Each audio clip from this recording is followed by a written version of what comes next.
She had been running for a long time. A branch lashed her face, and the air rushed out of her chest in gasps. And suddenly a root hidden in the leaves. Her foot caught and her body plummeted. The ground greeted her dully, coldly.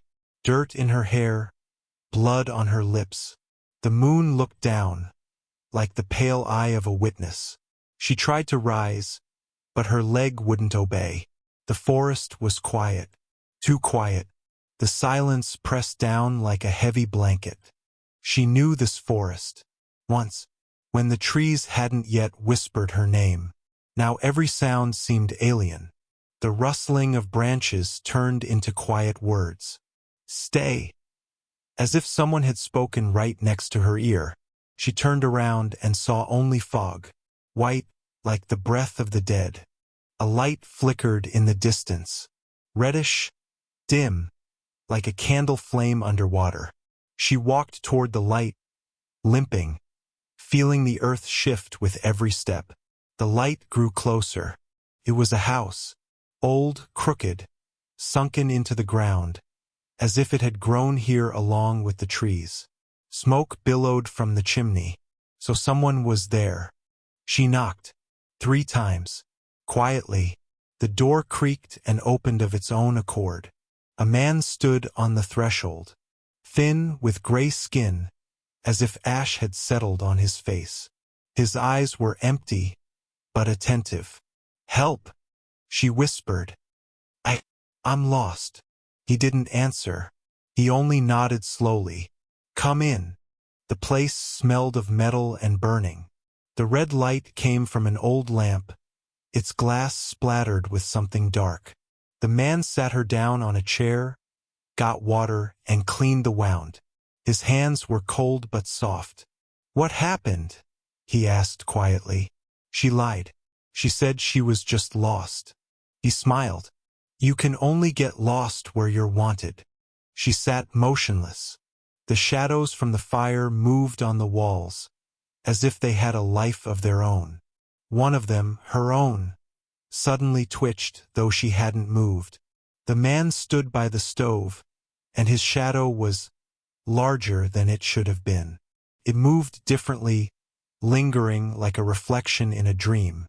"You live here alone?" she asked, feeling her voice tremble. He didn't answer right away. "Alone? No, no one is alone here." He turned to her, and in the dim light his eyes flashed with a reflection, like an animal's. "And you? Why did you come?" "I ran away." He nodded, as if he had known it all along. She began to notice. It was as if the house was breathing. The floorboards trembled. The walls creaked softly. Words could be heard in the corners. Not loudly, as if someone was standing behind the wall, repeating her name. "Hello?" she called. But the man didn't turn around. He stared into the flames and smiled. An old book lay on the table, black, covered in dust. She reached for it, but the man grabbed her hand abruptly. "Don't touch it." His voice grew deeper, almost inhuman. "It's not for you." She noticed the pages were written in blood, and between the lines her name. She closed her eyes, and everything came flooding back. The screams, the blows, the smell of alcohol, the night of the escape. And through it all, the image of that very house. It had been in her dreams. Always, before she came here. She opened her eyes and whispered, "I've been here before." The man slowly raised his head. "Yes, you've always been here." The fire in the stove cracked, and the house seemed to respond. The boards groaned, the beams sighed. The air grew heavier, as if someone had opened the door to an old tomb. She noticed something black, like thick resin, oozing from the cracks in the floor. Warm, moving. The man stood motionless, as if listening to something invisible. Now she heard them clearly. Not just one voice, but hundreds. Men, women, children. All of them whispering from beneath the floor. They were calling her name. Each whisper was like a sigh before death. She covered her ears, but it didn't help. The voices were inside her head. "Can you hear them?" the man asked. He was standing too close. "They can't leave. They're bound to this place." He ran his hand along the wall. The wood beneath his fingers moved like leather. "This house feeds on memory."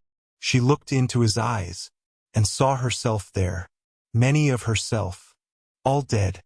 There was a painting on the wall, previously hidden in shadow. She came closer. It was her, in the same dress with the same wound on her leg. The paint looked fresh, as if it had been applied today. The caption at the bottom read, "Returned home." The man stood behind her, his breath colder than the night. She turned to face him, but he was gone. In his place was her own reflection. It stood straight, with a dead face and empty eyes. "You knew," the copy whispered. "You died here, long ago." She stepped back, stumbled, fell, and again felt the cold ground beneath her. She woke up at the threshold. The fire in the stove had died down, and the house was enveloped in darkness. Only the ashes in the hearth smoldered with a soft, living light. There were her footprints on the floor, but they led not away from the door, but toward it, as if someone had entered instead of her. The air smelled of iron and rain. The rain was pouring outside. She stepped out and saw that the forest had changed. The trees stood closer together, their branches intertwined like fingers. Fog swirled at her feet, thick as milk. She turned and saw the house. Only now it was older, crooked, rotted, covered in moss. The windows were dark, the roof caved in, as if 100 years had passed. She followed the path, but every tree she passed had a face, dull, scorched by time, and among them one looked straight at her, her own. She touched the trunk and felt its breath. The whispers returned, but now they weren't calling, they were singing, slowly, drawn-outly, as if greeting. She stopped and smiled, for the first time all night.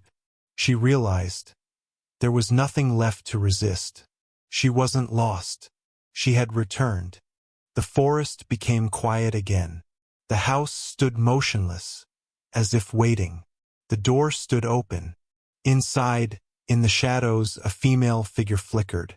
The same silhouette, the same dress. She turned to the viewer and smiled.